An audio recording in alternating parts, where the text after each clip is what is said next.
Hi guys, and welcome to another episode of the Film Thingy Podcast, the improv podcast that reimagines your favourite movies. That's John. And that's Matt. Matt, what film are we covering today? We're covering 90s spaceship, aliens, Will Smith, Jeff Goldblum, Bill Pullman. We will not go gently into that good night, John. It's Independence Day! Is it gently or quietly?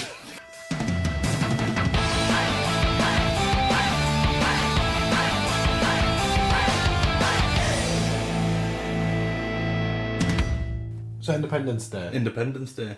What a film. It's such a good film. It is actually a really good film. It's okay. It's cheesy. It is riddled with a lot of random decisions and things that... A lot of plot convenience. There's a hell of a lot of plot convenience and a hell of a lot of random character development that all pays off at the end of the film. Yeah. But I remember seeing it when I was a kid. I was probably around 8 or 10. It was amazing. I remember seeing that and Men in Black with Will Smith, and I was like, this guy just likes fighting aliens. Let's hope he doesn't slap up. Welcome to Earth. Keep the earth out of my wife's mouth. Keep the earth out of... Keep the air out of my wife's mouth. The motherfucking earth out of my wife's mouth. Let's get to this quick fire questions, shall we? Jesus Christ. Yes. Start you off easy. Plot in 10 words. Alien invasion with synchronized... synchronized He's alien... got 10 words and he's choosing to use one of them as synchronized. Synchronized alien invasion that causes worldwide panic and battle. Sure. That was 10. 9 of them, pretty much, were just the first 2 minutes of the film. Review in 10 words. Action-packed. Yeah, I think we said that for all the films we reviewed. We do, yeah, let me try again. Riddled with action. Fucking hell. Lots of characters with storylines. I'll give you that as one word. Convenient endings. Okay, yeah. Who's your favourite character? Favourite character? I don't want to be cliche, but it's Jeff Goldblum's character. David Livingston. Also his dad is... Them two are very good together. I like the president. Thought you might. Hoo-ha. Is that what the Marines said? Or they go, hoorah? Yeah. It's hoorah, and I was doing Al Pacino there. Yeah, and then the second one was like Alien or Avatar or some shit with the Marines. The Marines call. Hoorah!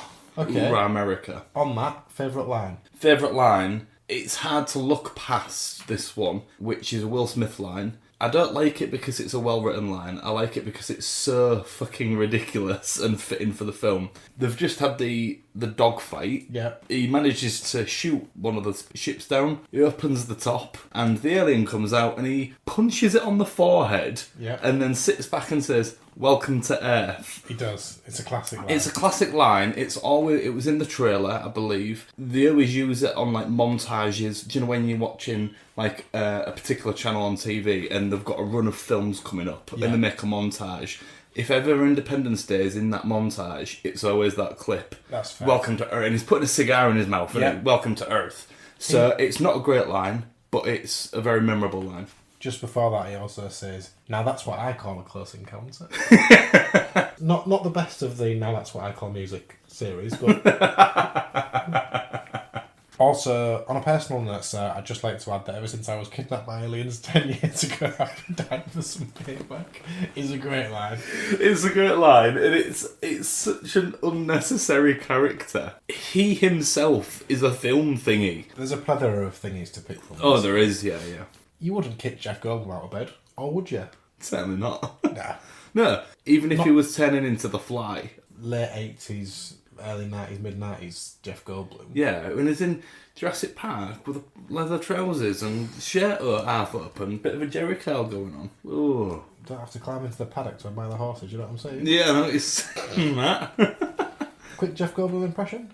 Oh, okay. Don't have to be from this film. It does. Okay. Oh, well, you could quote Jurassic Park and this film because I was gonna see if you realise this. He does. Let's go faster. Let's go faster. Says it in both. Did you think that was like him just? There's a lot in Independence Day of lines that are pulled directly from other films. I know Is there's a there? few more. Yeah, and off the top of my head, I'm not going to be able to tell you any because I've forgotten. Would you suggest it's about time Hollywood commit to another Will Smith and Goldblum collab? Up for it. What would you want to see? Rom-com.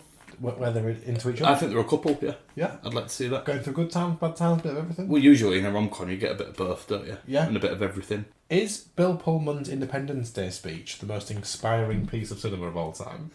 It's not far off. But just tell you what, actually, when you watch it back, it's so cheesy. Yeah. But it goes on for so long that it becomes... Like, it makes you want to get in a fighter jet and jump alongside with him. Yeah, I was thinking, I've got no flight experience at all, but I'll help. Yeah. He hadn't flown since he was in the war, and he's like, I belong in the air.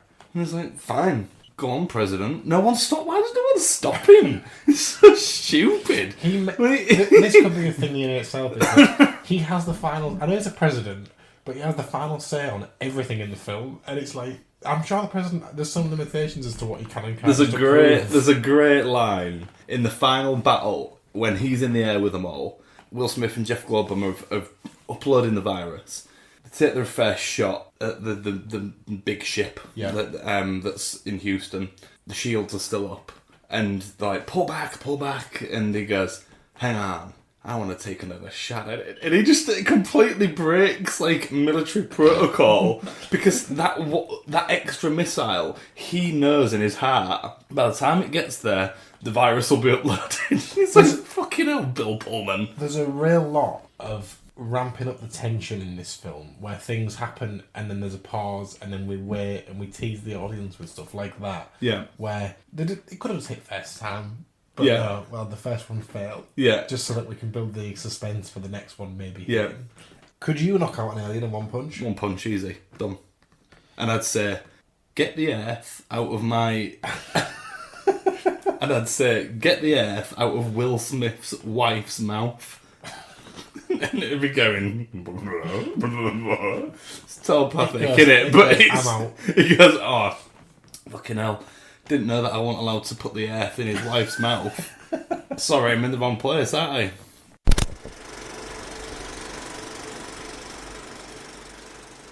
So we both agree that there's probably numerous thingies.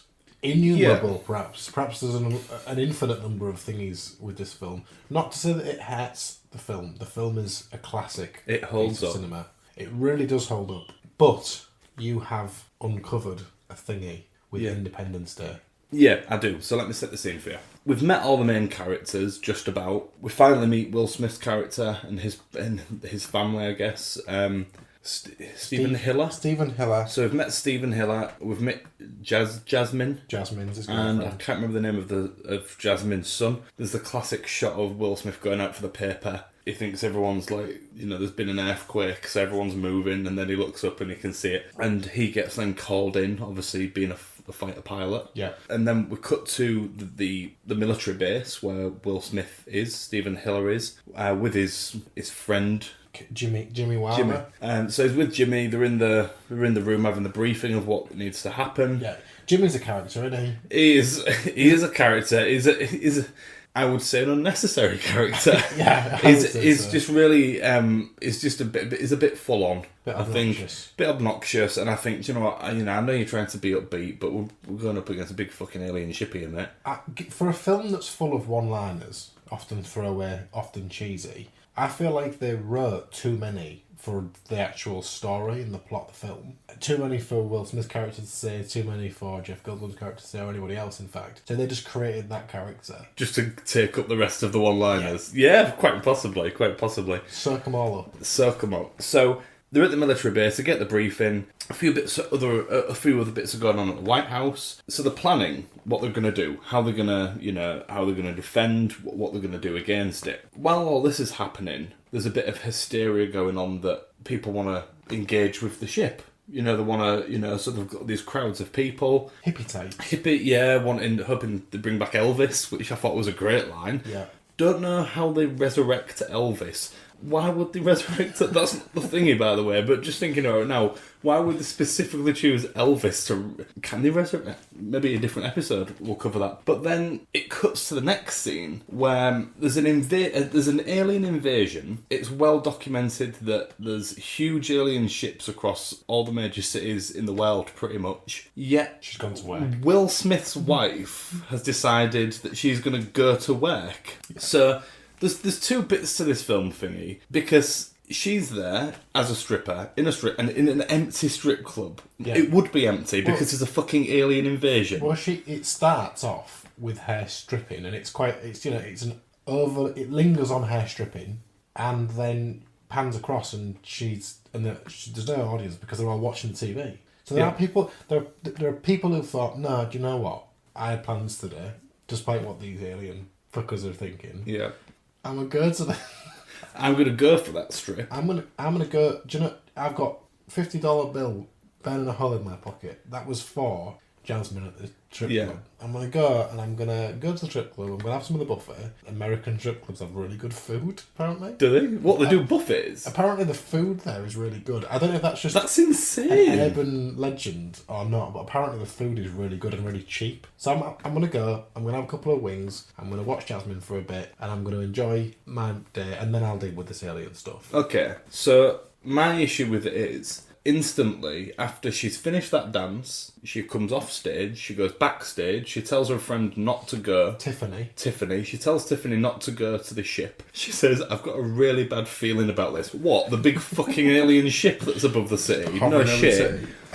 I've got a really bad feeling about this. And then she goes, I'm going to be out of town for a little bit. So she's already planning to leave the city, but she thought, there's no way I can leave the city without going to... pull my last shift, why did she need to go to work? From what I understand, there was a deleted scene, removed from the theatrical release, where it is explained that she is purely going in to pick up a paycheck, and that's why she's at the strip club, and then she just cracks on anyway while she's there. So she goes to the strip club as she's leaving town, because she leaves town straight after, right?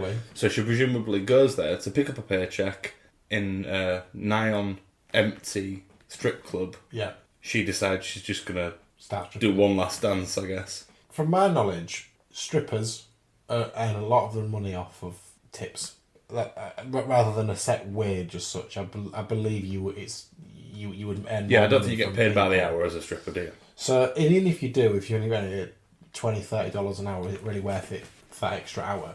She's got to have started dribbling. So if we're to take the deleted scene as canon, and we're going to say, yes, okay, fine, we'll explain away the reason why she went, not the reason why she stayed to strip. That remains a thingy. She needs to think it's worth her while, so she must be earning enough money at that point, just during that strip, to say, you know what, that's going to pay for something. When we see her in the strip club, nobody's watching her because they're all watching the TV. Yeah, there's absolutely aliens. Yeah, there's a fucking alien invasion. So she's rocked up. Hey, I've come to pick up my paycheck. Can you not do a quick shift? That's rammed in there. She looks past. She goes, "There's nobody in there. It's empty." Can she see them? Like maybe it was full when she got there. Maybe when she comes on stage, they've all left. Maybe actually she's really not. Maybe she's really bad. Yeah. That's normal. It's a normal occurrence for her when she goes in that everyone's watching the TV instead. It just so happens on this occasion that they're watching aliens. Yeah, the alien invasion has nothing to do with it. At this point, she's like, oh, she's here again, and they all just turn their backs. The whole it's all very casual, and the way that Will Smith leaves her at the door and in the car is all very casual when aliens have turned up. Yeah, I think the whole film in the first 20 minutes. Well, actually, no. I think the whole cast, apart from Jeff Goldblum, are all quite calm about it. Yeah. So what's up with all the main characters to make them so calm? Just going about their day. How are they able to do that? Everybody. Jasmine cracks on, accepts an extra shift when there's nobody even watching. Will Smith is super cool about it. His mate Jimmy is It's cracking jokes, cracking wires. It's just a big laugh, innit? He's dead 20 minutes. It's like, thank It doesn't matter, does it? fuck yeah, it's all fucking go to hell. Jeff Goldblum was like, yeah, it's not that big of a deal. He didn't even notice the spaceship for a while. And then his colleague at the thing, David. That guy, he's taken a bit more seriously. Everybody go to the basement. Yeah. His ex-wife isn't that bothered. President's cool as a cucumber the entire film. I mean, maybe they all know that the president is just going to be like, he's going to come through. You know, it's that kind of film. It's very hoorah America, very patriotic. They all have such faith in the president. They have so much faith in Bill Pullman, but not the president. Bill Pullman as the president is so convincing in 1996 Independence Day universe that a certain cohort of the population who listen to his every word and remain as calm as he is throughout the film. Yeah. Is that purely through his acting ability? What I would say in his defence is he's a very hands-on president. He obviously goes up in the air at the end, but he always seemingly wants to be on the front line of everything. I have got an issue with this solution. So if we're saying, do you know what, the reason why Jasmine went to work, the reason why everybody acted so normal, we're lumping the Jasmine thingy into everybody else acts normal as well. Why wouldn't she also act normal? If we lump all that in together and we say it's because Bill Pullman is such a fantastic president and he's so convincing, I now have a thingy with your thingy. Jasmine voted for the other guy. But that's what she says. She does say to the first lady. First lady. So she's not convinced. Jasmine was so against Whitmore as president, who she didn't vote for, that when he comes on the news and says, you know, everyone just needs to be calm, just chill out, everybody, everything's all good. And a lot of people are thinking, like, you know, Will Smith's character is thinking, yeah, it's all good, like, it's all gravy. Jimmy's, he's big into America. He probably voted 3 times for this president. Yeah, he probably did a rally. Yeah. And all sorts of stuff to get people voting. He's like, yeah, no, do you know what? You're right, Mr. President. Hooah. Hooah. Hooah. And then they all smoke cigars. So she voted for the other guy. Yeah. As an act of defiance, goes to work. She probably is owed the paycheck still. She doesn't have to get almost fully nude and dance to an empty room. Her boss says... But who's on the TV when she's doing it? Her boss says, do a shift. And she goes, no, I need to leave she goes, really? There's an alien. There's fucking aliens above us, mate. There's at least an alien. My partner's... he's going to go and fight him, yeah. I think. He might die. Every time he goes to work, he could die, and this time he's fighting an alien. So his odds aren't very good, are they? Their boss says, you tell me. And he goes, you tell me. Do a shift. Do a shift. Why is that all he can say? Do a shift? He goes, go on, do a shift. Go on, I'll put the buffet on for you. He goes, anything from the buffet. She goes, you know, I don't eat any of that. Not one night after them filthy bastards with their grubby hands all Yeah, she goes, I can't eat all that to keep this bod, can I? And he goes, exactly. Do a shift. Do a dance. Do a shift. She goes, no, I'm not doing a shift. And midway through the word shift, catches the TV. Sees Whitmore. Doing another speech. And she just walks straight past him and starts getting undressed. And she goes, on the way to the stage, gets undressed. Hold my coat. And yeah, she's literally walking and stripping at the same time. And that's that's the scene that we see in the film. Cutting. Everyone's looking at the screen. She's staring. She's leering at the TV. The president. I didn't vote for you, you arsehole. I voted for the other guy. And she's fully stripping. She's getting real energetic with it. And all the while, she's thinking, my partner... He's coming to fight your battle. We didn't vote for you. We next see her when, obviously, the invasion actually starts, right? Yeah. And the dog lives, thank God. Where's the dog when she's stripping? Where's Dylan, the son? Dylan's probably with the dog somewhere in a car. Remember she didn't intend to be dancing. She went there for the paycheck. She went, I'll be 2 minutes. She goes, I'll be 2 minutes. Just wait in the car. Crack a window. Crack a window and lock the doors. Yeah, it's just... There's aliens here, lock the doors. There's aliens. It's a strip club. It's a sketchy part of town. And aliens, lock the door. And then she goes in, I'll be 2 minutes.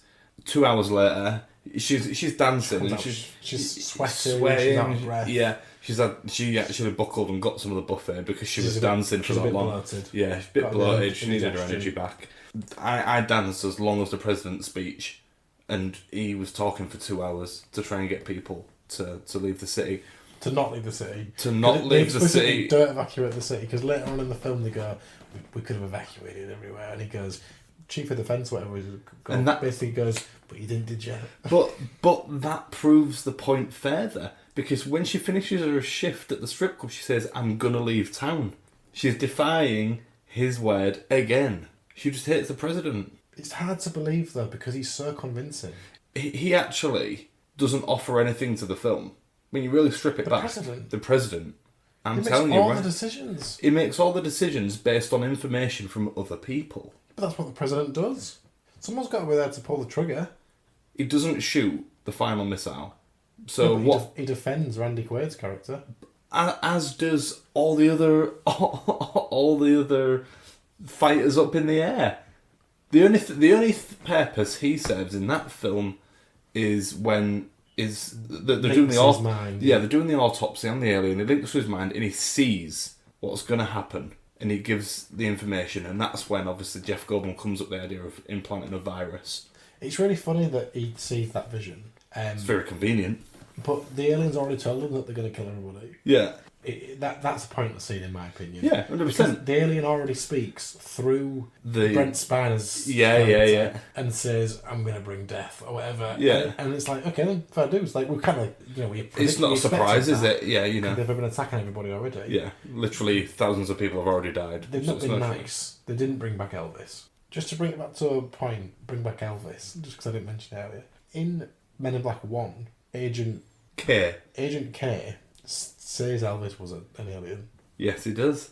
Wow. Is Men in Black in the same universe? Was Will Smith's mind wiped in Men in Black at the start before he became Agent J? So he has no recollection of Independence Day? None whatsoever. He joins the police after leaving the Air Force. Yeah. After he's been to space. You can't top that, can you? Been there and done it. Didn't even need the helmet. Explain that one. Literally left the atmosphere without a helmet. I spoke to the biologist earlier on. They said they would literally explode if they did that. That's the scientific explanation of leaving the atmosphere without a spacesuit means you would explode. So fuck knows how he's got back. They crash land as well. They crash land. They leave the atmosphere, they crash land. And they're walking across the desert in vests, smoking cigars. Pretty cool, but completely nonsensical. I feel like we're going in heavy on this film, and it's so good. Oh, I know. Again, we'll caveat it. We both like this film, but it's ridiculous. I've got another one for you, potentially. Mm-hmm. Yeah. Nearing the end of the film, Randy Quaid's character is, "Sorry, I'm late, Mr. President. I got held up back there," whatever he says. Yeah. And he fires in with the last remaining missile, which fails to the last missile from the whole battalion. Convenient. Yeah, so convenient. They say they're all going, "Who is this guy? Get him up on the comms." They decide that they need to get him up on the comms. I don't know why that is, but his son is in the comms room. Yes, he is, yeah. Why is that? How did his son get in a busy military comms room just because it's his dad? Like, he goes, exactly, yeah, he goes, "My dad's up there." I'm like, coming in. If you pan out, there isn't 200 kids, just in the back of the room, is there? No, they're not doing the tour. Yeah. Fancy a tour of Area 51 while you're here before you die? It's so casual. The film is so casual. Yeah. The president's just got everybody under his spell on me. Yeah. He's just so like, "I'm going to fly up. I'm going to fly. If you want to invite any kids in, feel free." You're going to get a crash course in learning how to fly a fighter jet. And it's been 20 to 30 years since a lot of these people last flew a fighter jet. Yeah. He's been flying he's been spraying fields with a propeller plane. For the last 20 years. Whilst out of his mind pissed. And he openly says, "I picked a hell of a day to stop drinking."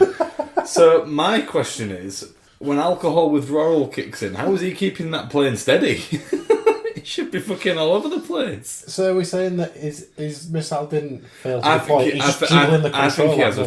he has a seizure. I think he has a seizure because he's having alcohol withdrawal, and he misses. He misses the trigger and it gets jammed. When he thinks, shit. Yeah, and then he goes, "Actually, this is probably better for the film if I just crash the fucker." Sorry. Who does? Randy Quaid. Randy Quaid thinks.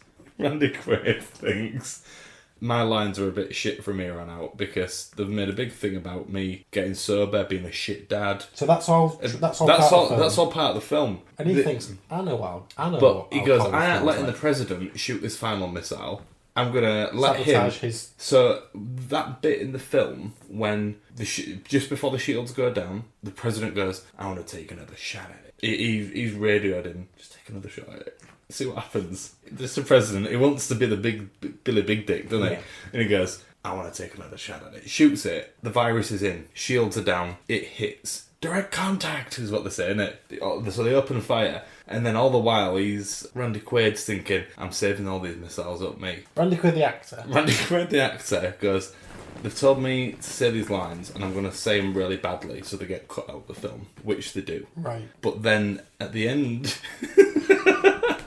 At the end of the film, when they're preparing to use their primary weapon, he goes, I'm going to get in behind the president. Sorry, in this scenario, I have to address it.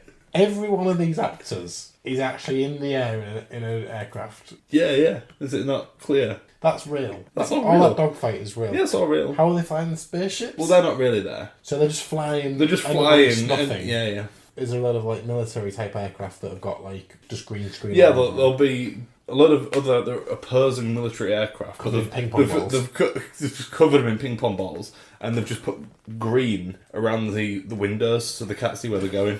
So all those.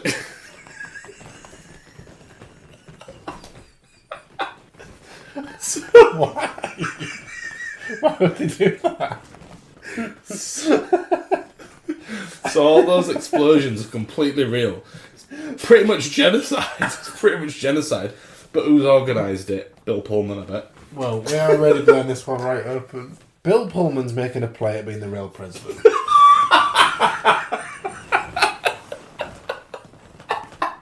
What better way to do that, he thinks to himself, on Sunday afternoon? He's sat in his library, smoking a cigar. He's thinking, I've nailed it with Casper. I don't know if I'll ever peak that role. Hold the phone. What about the presidency? How can I, Bill Pullman as an actor, become the president? What would I do? Next morning. You look for scripts where you can be the president, right? He flicks through his little Rolodex scripts that he's got. There it is. Independence Day. That's the first step. I'd be a good president on film. That's it. And then I can show the world that I can be a good president in those sorts of situations. Those real life situations. Yeah. He nails that part of it because he's great in it. Yeah. Absolutely pretty brilliant. good. Why is he bringing a lot of real pilots on to be murdered? Because... not murdered, accidentally killed? And how has he got them on set, sorry? Well, he's probably just got them on as extras. He won't have said, oh yeah, it was me that caused mass genocide. Yeah. You know, he's clearly gone, technical malfunction. Why is anybody even asking him the question? Because he's in the air. He's also in the air. Yeah, because remember, all the actors are really flying. Every single one of them. Every single one of them are all really flying. Except for Smith and Goldblum, right? They're just sat on a sofa pretty much, yeah. But Bill Pullman is hands-on, isn't he? It's his idea as well. Initially, they're going, we can't really do this really in the air. And he goes, of course we can. It's more realistic, isn't it? It's way cheaper than CGI. Yeah, exactly. Get a load of old planes from old farmers in the area. They've been mothballed, decommissioned. Exactly, yeah. Dress them up to make them look like fighter jets. That's it. If you look closely, a lot of them are just old planes. Not even engines, some of them. But these need to be green screen because we do need some explosions. It's an aerial battle, of course. Yeah. So there does need to be some visceral sort of jeopardy. Yeah, absolutely. It needs to be realistic, doesn't it, in this space invasion film? And he convinces the producers and the director to go, guys, get as many old planes as you can, wrap this green stuff around them, put these green balls on, we're going to CGI fuck out of these lot, but we're going to keep it realistic with the shots that we're in the air. Got a question for you, Bill. You're suggesting that we don't use CGI because it's cheaper for us to fly these planes in the air for real, but you are still suggesting that for at least half of these planes, maybe more because they're not all going to look like fighter jets, we wrap them in green sheet and ping pong balls and then CGI over the top of them. Yeah. Do you see the problem we've got there, Bill? He goes, no, do it. You're the boss. He goes, I'm the president. No. On screen. Yeah, on screen you are, Bill. You're not the president of the film. You know, because I know how to make these good decisions. I've made loads of decisions in this film. He goes, I can really do this. Trust me. I was the one who said that Casper should be a friendly ghost. Yeah, that speech to get all these lot up in the air, that wasn't in the script. So all these extras and all these extra flight vehicles you've got, that was all me. He's calling aircraft or planes Flight vehicles. He doesn't know the lingo, does he? He's the president. He's not a, He's not. These flight vehicles. He goes, wrap all these flight vehicles in green stuff. He goes, will you just trust me for once in your life? He's saying to the producers. He's really convincing me. He is, and he's cool as a cucumber. He's so convincing as the president, and all in character as a president, but also as someone aspiring to be a president. In his head, he's probably going, fuck me, these lot are all going to die, aren't they? I'm taking the sight away. Painting over the windows. But it goes, look, guys. Just fly by sound. It's easier actually if you fly by sound. And That's it, yeah. Just listen up. Crack a window and just wind it down and just listen for where you fly into. To answer the inevitable question of how did they get people to fly at them, he just says, he just went, advert for extras. Guys, who wants to be in a blockbuster movie? Yeah? Go get in them flight vehicles there. It's like one of those simulations. You'll sort of like go up and there'll be a couple of guys outside shaking the plane. That's all it is. Yeah. He's sending people to his death at this point. Yeah, but presidents do that. These are the decisions that presidents have to make, and he knows that going into this. So he thinks this is going to be really good. He thinks this is a really good work experience, definitely. Yeah, this. He's getting some experience of sending troops into battle and potentially to their deaths, or more likely than not to their deaths, and also civilians to their death as well. And how is this convincing people that he would make a good president? Sorry, because that was your original point, and I feel like we may have lost that. No, we haven't, Matt. We haven't lost it because, like you say, it's him showing that he can make these decisions. You know, you're gonna get collateral damage, aren't you? In war, in a worldwide war with aliens. There's going to be some collateral damage, right? He's already lost his wife in the film, not Bill Pullman. Yeah, that's another couple of hundred more. You know, for the safety of the earth. Has Vivica A. Fox, who plays Jasmine, figured out Bill Pullman's game? How so? She sees his plot. He's making a plot for the presidency of the real world. She thinks... But behind the scenes, she clocks it. She sees him wrapping up these air vehicles with green... Screen. Convincing all these extras. She thinks, that's not right, that. I don't agree. And do you know what? I don't agree with it. Yeah. She thinks, I'm going to do something about this in the film. Because that's where it'll have the most impact. Yes. Because millions of people are going to see this. It's probably going to be a big hit. And she's using... casted with a friendly ghost. Of course it's going to be a big hit. And she's using his ploy against him because he's using the film as his audition for president, right? Exactly. She's using the same theory. Exactly. And that's what leads her into, I'm going to go and strip on that day. Do you know what? I'm not going to listen to Pullman. Yeah. He may have pullmaned the wool over their eyes. Yeah. But he weren't over mine. So I was saying then that in the film she wasn't meant to strip and she went just for the paycheck. Yes. As per the deleted scene. And that's why they deleted it. Because she wasn't meant... But they deleted the wrong half. Exactly. In the cutting room. They made a really big error. Because some of this cast and crew were caught up in... Tragically, caught up perhaps in some of the dogfighting. Yeah. And possibly blinded or deafened. And found it very difficult to edit a film based on sight. Oh yeah, because he would have got the cast and crew in the ships, in the flight vehicles as well. But yeah, I think so. I think they perhaps took the wrong part of the deleted scene and they were making to say she goes and gets a paycheck, off she goes. They thought that's boring, but they watched that back, so they deleted that. Forgot to delete the part that she'd filmed subsequently on off her own back. Yeah, of her stripping and everybody looking away. How does Randy Quaid fit into this again? So quite separately, Randy Quaid is thinking, they've made my character out to be a bit of a joke here. Like, I've been abducted. Everyone in the town makes fun of me. I'm an on-screen, I guess, alcoholic. He thinks, I want the glory here. You know, they've put a really good story in for me. It makes sense for me to be the guy to do it. Old Bill Pullman, his character's had loads of screen time. You know, he's already a hero. He's the president. So he thinks, right, I'm going to undercut him here. And like we said, because he's actually given up alcohol, he can't keep a steady ship. So when he tries to shoot the missile, he actually does get it stuck. And that's Randy Quaid trying to bring a bit of realism into this film. Yeah, he thinks, I'm actually going to shoot this missile. Sorry, no, stop you there. What I meant was Randy Quaid thinks this character, Russell Cassie, I think it is, he would be going through withdrawal symptoms at this point. Yeah.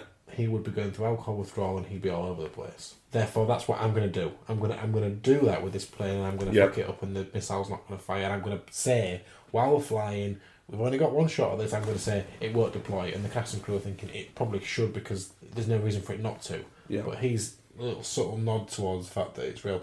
Or are you saying that Randy Quaid is going through with alcohol withdrawals? It's hard to say for definite. Probably the former. We're back on track. So I think we are. Yeah, so he's convinced early on in that scene, early on in the real dogfight, he's convinced the president, Bill Pullman, to fire an extra missile, knowing that the shields are still up, right? So that he can save up his missiles. He's already got his game plan. Yeah. He wants the glory. So when he goes under the ship, when they're preparing to fire their primary weapon, he jams the missile. This is it. This will be the ending we all need here. Someone notable in this cast has to die for it to be realistic. It's a fucking alien invasion. A worldwide alien invasion. And so far, only the president's wife has died. So, Randy Quaid fudges the missile, pretends it's not going to go. The cast and crew are going, this can't be right, but go with it, because we're rolling live footage of real air vehicles up in the air. There's no real spaceship there. No. They're up in the air. What have they got as the mothership? A blimp or something? I think it's just the roof of the studio. Sorry?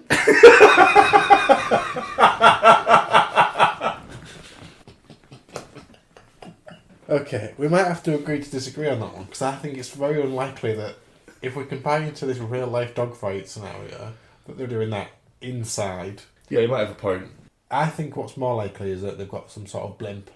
And Randy Quaid thinks, this is my chance. The missile is not stuck, but they think it is. I've got them convinced. He's got his ace up the sleeve. Plot was meant to end how? That he just sort of fires I think he fires the missile, yeah. And he's the hero, but he comes back to Earth and it's like not as memorable. And you can't really say, "Hey boys, I'm back." You can't exactly, really deliver that line. And that was the line he wanted, wasn't it? He wanted to deliver that line. He's been up all night writing that.